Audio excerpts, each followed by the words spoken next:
My name is Ethan Cole, 32 years old, and I have been a firefighter with Station 14 in Denver for almost 9 years now. Long enough to stop counting the fires and start counting the faces I couldn't save. Though that night in October changed everything. I thought I knew about my job and about myself. The call came in at 2:47 in the morning. An apartment complex on the east side. Flames already crawling up the 3rd floor when we arrived.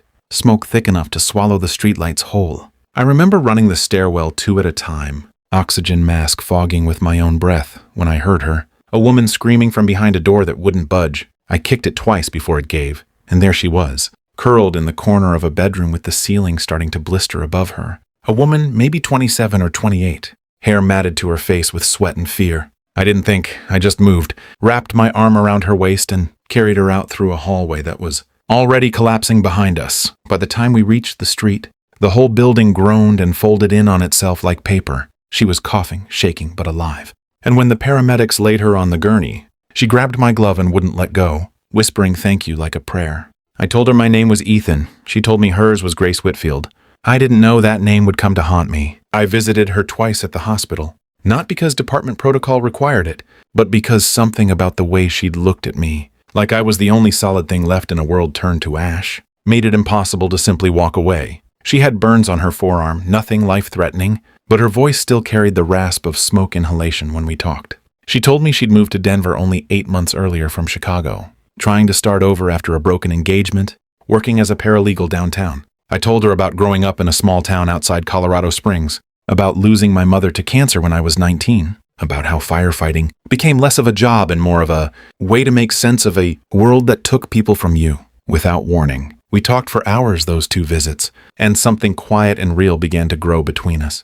The kind of connection that doesn't need grand declarations, just the comfort of being understood. By the 3rd week, we were having dinner together twice, sometimes 3 times, and I found myself thinking about her in the in-between hours, during long shifts during the drive home, in a way I hadn't thought about anyone in years. It was 5 weeks after the fire when Grace finally invited me to meet her father, and I remember feeling nervous in a way that surprised me, because I'd faced burning buildings without this much dread. She told me his name was Richard Whitfield, that he was protective since her mother passed, that he ran some kind of investment firm downtown. I didn't think much of it until I walked into that house in Cherry Creek, all marble floors and cold lighting, and saw the man standing by the fireplace, drink in hand, watching me the way a wolf watches something it hasn't decided whether to eat. Richard Whitfield's eyes narrowed the moment our eyes met, and I felt something shift in the air, a recognition I couldn't place at first. He didn't offer his hand. He just said, "Ethan Cole," slow, like he was testing the weight of the name, like he already knew it from somewhere far uglier than a hospital room. Over dinner, I understood why. Richard mentioned, almost casually, cutting his steak like the words meant nothing, that he used to own an apartment complex on the east side.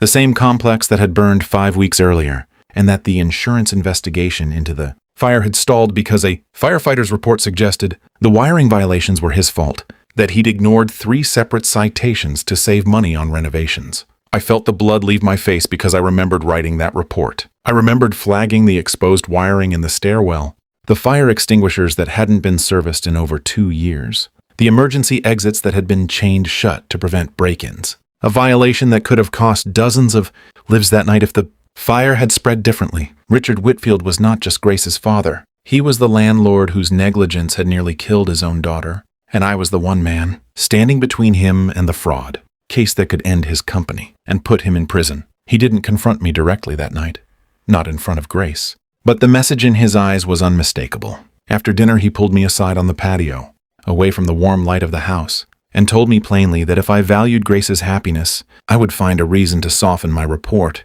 to suggest the fire started from a faulty appliance instead of the neglected wiring, that men in his position always found ways to make problems disappear, one way or another, and that included me if necessary. I told him I couldn't do that the report was already filed, that lives had nearly been lost because of decisions he'd made, and that I wouldn't lie for him no matter whose father he was. His face went rigid, and he said something I will never forget.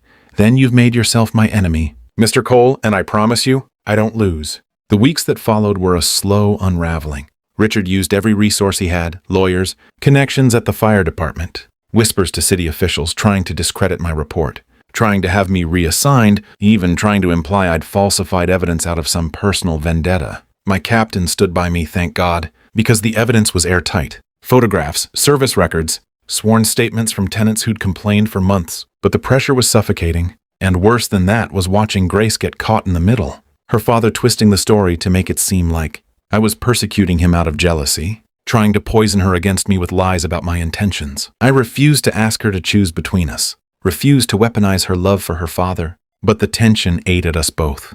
And there were nights she cried on the phone, torn between the man who raised her and the man who saved her life. The trial came 4 months later, and I sat in that courtroom watching Richard Whitfield's confidence crumble piece by piece as the prosecution laid out, timeline after timeline, citation after citation, expert testimony confirming that the fire had started exactly where I said it did. In wiring, he'd been warned about 3 times and ignored.